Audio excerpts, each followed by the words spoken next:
You are listening to The Breakup Evolution, a collection of real-life vignettes of how people grow from heartbreak. And I am your host, Sarah Ng. My name is Clover, and where do I begin? I just like to do things unconventional.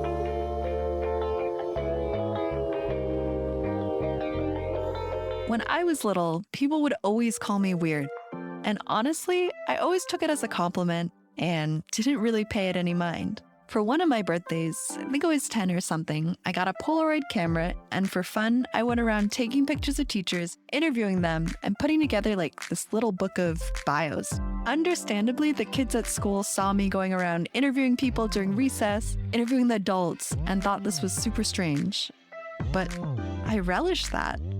And honestly, I've probably gotten even weirder as time has gone on. I've taken up hip-hop dancing in London, tried my hand at taxidermy, and all of that was while taking German classes. So when I sat down with Clover, I really saw a kindred spirit in her. Clover defines herself as unconventional. She's joined the Canadian Army, she's traveled the world alone, and loves to go against what people expect her to do. I would have probably called her weird, endearingly. In this episode, we find out exactly what unconventional means to her and how this affects her romantic relationships. We start off with Clover enlisting in the military. I always had this really adventurous side in me. A friend of mine was saying like, oh, there's this like military training and you get paid really well and it would be a cool experience. And then I don't know why, I think I was asking him like, can women join? So then I like looked into it. I was like, okay, this is really cool. Let me just do it for the summer. And I did. And I did the like basic military training, like the boot camp. I would go to the base camp once a week to do 3 hours of training. What was the boot camp like? It's pretty much similar to what you see in movies. So kind of like 5 a.m. wake up usually. And then we do 1 hour of like PT, like training and stuff like that. It could be anything. It could be running up the hill. It could be like, I don't know, bench pressing like 100 pounds, like whatever it is, push-ups, like whatever you can think of, which honestly is really hard because I was the smallest person. Like I am 5'5", 110 pounds. And because of that, mentally, it was also very hard because it's like you go through all these like workshops and training during the morning and then trying not to fall asleep, because if you appear to fall asleep, then you're kind of screwed. And then there's lunch, and then there's like this practicum in the afternoon. And throughout the day, you have to make sure like nobody screws up or like get out of the ranks or do anything stupid. Because if one person does it, the entire team suffers. Right. And so it's like, how do we get everyone to be on the same page? And the thing is, like, a lot of these children get in at the age of 17 because it's like their family wants, somebody to discipline them. So of course they're like rebellious, right? And then and every single day we get punished.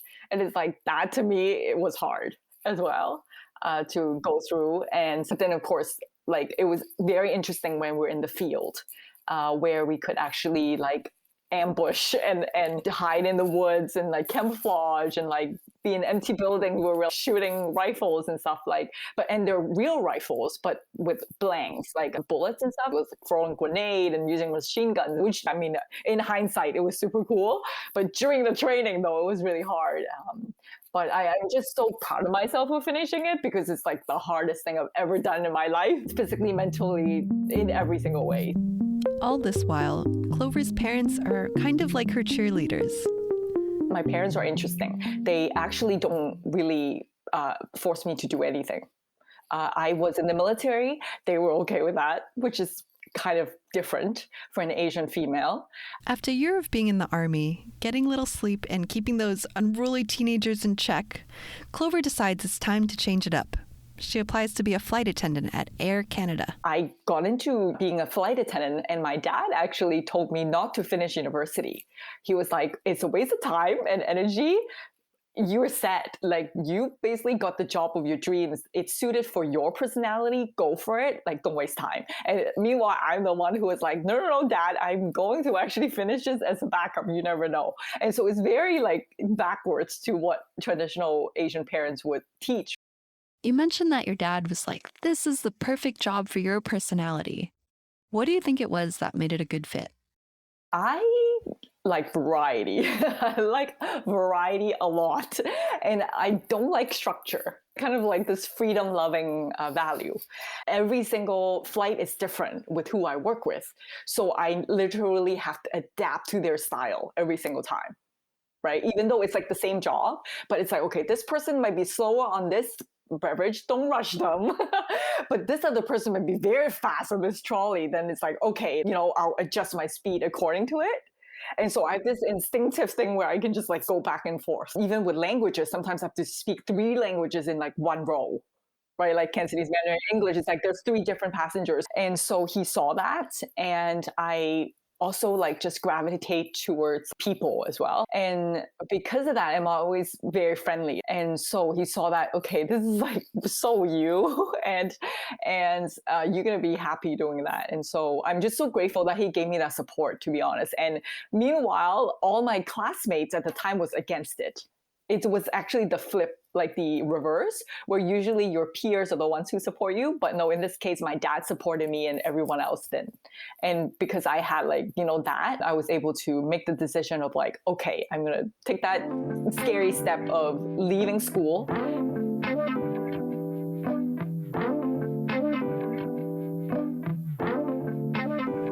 Flights are boarded, flights are disembarked, and Clover hears about eHarmony. Okay, fellow Tinder and Bumble and Hinge people, think back or ask your elders, ask me, about eHarmony, the original online dating site a la Match.com. It was actually still very taboo. And in typical Clover fashion, she signs up. Her and her husband start messaging, and the relationship starts to progress. It was very logical to me because it's like,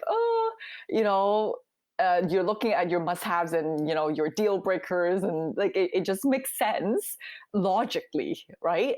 And so he honestly like hit everything on my list and more, and he treated me really well. And I got married at the age of 26, where I, went the conventional route, like what everybody would do. But then as the relationships evolved, then I realized I had to morph into a certain ideal, which is the traditional, get married at a certain age. You're supposed to have a great degree doing, the STEM field of what Asians people usually do, the doctor, engineer, lawyer thing. But because I was none of that, then my ex felt, or maybe I felt that he felt, maybe I was projecting, that I wasn't good enough and that I wasn't fitting into that mold. And eventually, like I guess it wasn't sustainable for him. Do you think that pressure to fit the traditional roles, was that something you felt even before the relationship or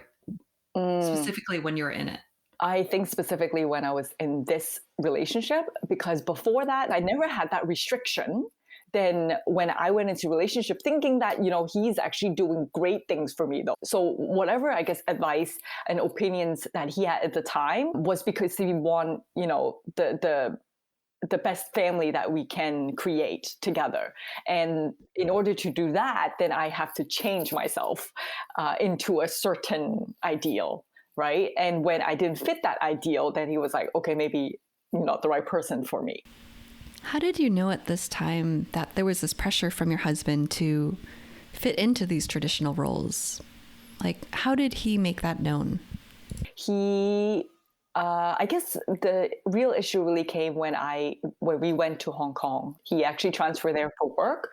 And I guess the environment became very different as well. And there was more pressure to make more money, to fit into a certain status. He was in the financial industry. And I actually went backwards because instead of being a flight attendant, now I'm working at an office. He had a not just a lateral move, but he had like an actual promotion. Meanwhile, I had to actually, start from scratch. And so that gap in between maybe was scary for him. I don't know, or maybe more burdening, or there's more pressure. So he was just like, okay, you know what, you need to like up your game here. Like you need to go to school, you need to like do masters, and like you need to do all of these things. And I mean, I listened to him and I tried to apply for different schools, but it was just not like resonating with me. And yeah, I guess there's where that conflict starts to really brew and became irreconcilable. Yeah. Is that the word? Yeah, yeah. Yeah. Yeah, it's hard Yeah. tricky to say. Yeah.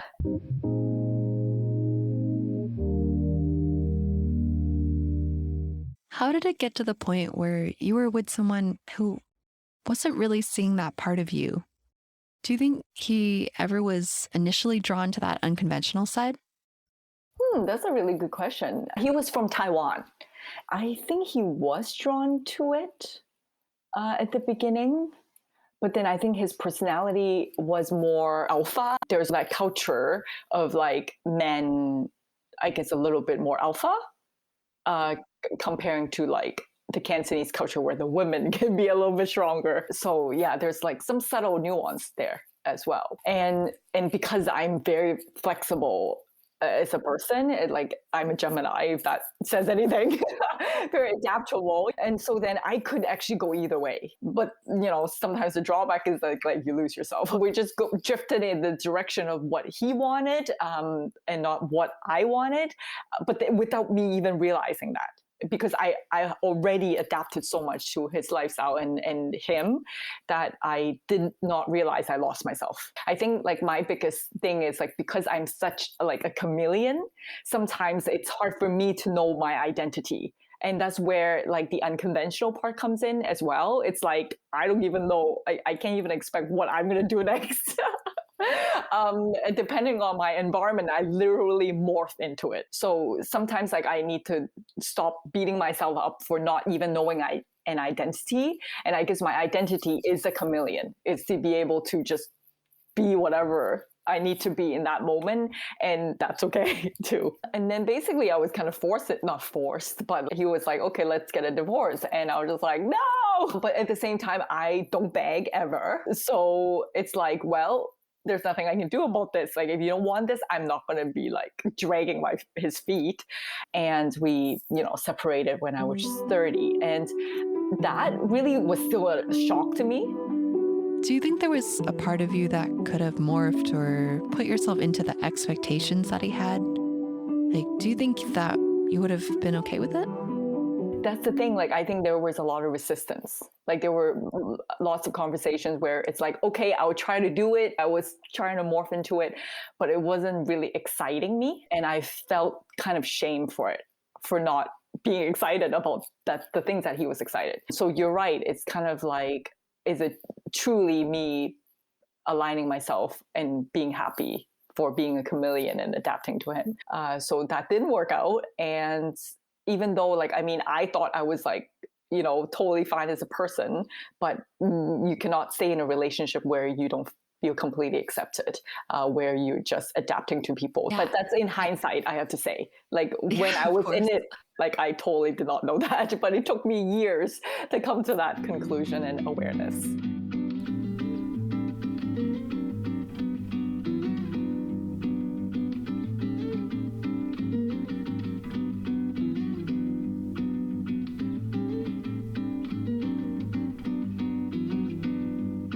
Clover returns to Canada, and she and her husband divorce.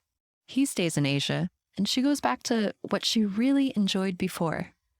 Thank goodness I still had the job with Air Canada. I took, 2 years of leave of absence. And then I started traveling because of all these flight benefits. It's like, what resources do I have now so that I can live the best life I can?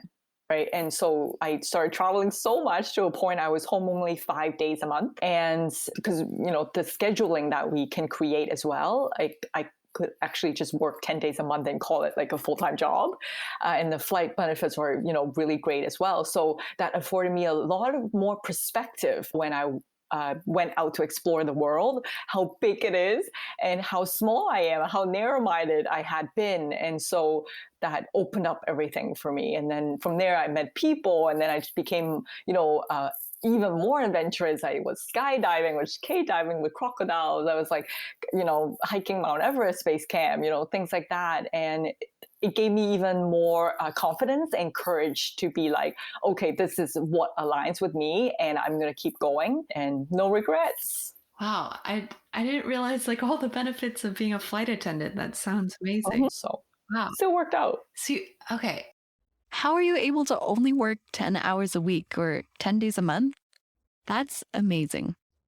Yeah, yeah. So I was lucky enough that I learned Mandarin when I was in university. Like I did 2 years of university before I became a flight attendant. And then when I joined the company, then they, did language testing. The thing is, I'm naturally Cantonese, so that was already fluent. But having Mandarin was the superpower because they were opening Beijing flights directly from Toronto, and it's like a 3-day pairing, meaning you're gone for 3 days, but you get like 26 hours credit because it's like 13 hours one way to go there, right? And we only fly about 80 hours a month, 70 to 80 hours a month, and that fits like 3 flights, and that's 9 days. And so that alone already filled up my schedule, and I would just fly on the weekend and then go to school on the weekdays, and I did that for years. Wow. And then all these other Yeah. trips, like you mentioned, Mhm. all these crazy adventures, were those also part Mhm. of Air Canada, or these were trips you took on your own? These are trips that I took on my own. So what I did was like, as I got more senior, then I could like play around with my schedule. I would like sometimes put them together. It's like work 10 days in a row. And then I have like the rest of the month off. And then the next month is like have another rest of like the month off and then work at the end. So that's like also a month in between that I could be like going somewhere. And then I would just like pick whatever places that I've never been to and then start traveling. And a lot of the times I actually solo traveled because, my schedule is a little bit irregular and not everyone want to, come on these adventures and hard to arrange. And at the beginning I went with people. And then as I, start traveling, I was like, hey, I can actually do this myself. And in fact, it's more empowering and it's actually easier for me. It's more peaceful. I don't need to accommodate anybody. Or just like, okay, like everything's in my own hands. I know how to do this. It's 2020 and 2021, a period forever marked by the pandemic. And with that, no more flights, no more boarding, no more flight attendants. And for Clover, that was kind of an opportunity to be like, what else can I do? What else kind of aligns with being unconventional? I saw an opportunity for a platform called Unconventional Asians, which I started to help people kind of look at their inner world, to question, themselves in this whole healing journey. I'm going to highlight this because Clover's platform, Unconventional Asians, really resonates with me. There's so many people who stereotype Asians, who think of us as quiet, docile people who do everything by the book. And that's just not true. There are so many other ways to be Asian, and Clover works to highlight these types of people. You can find out more about Unconventional Asians and Clover at Simply Clover Living on Instagram. And hopefully in the near future, you'll see her and me post-pandemic jet-setting, scaling mountaintops, and diving alongside the marine life. Find me and more about the show at The Breakup Evolution on Instagram, or you can email me at thebreakupevolution@gmail.com. And if you like the show and want to hear more of Season 2, please subscribe and even better, review. This was The Breakup Evolution.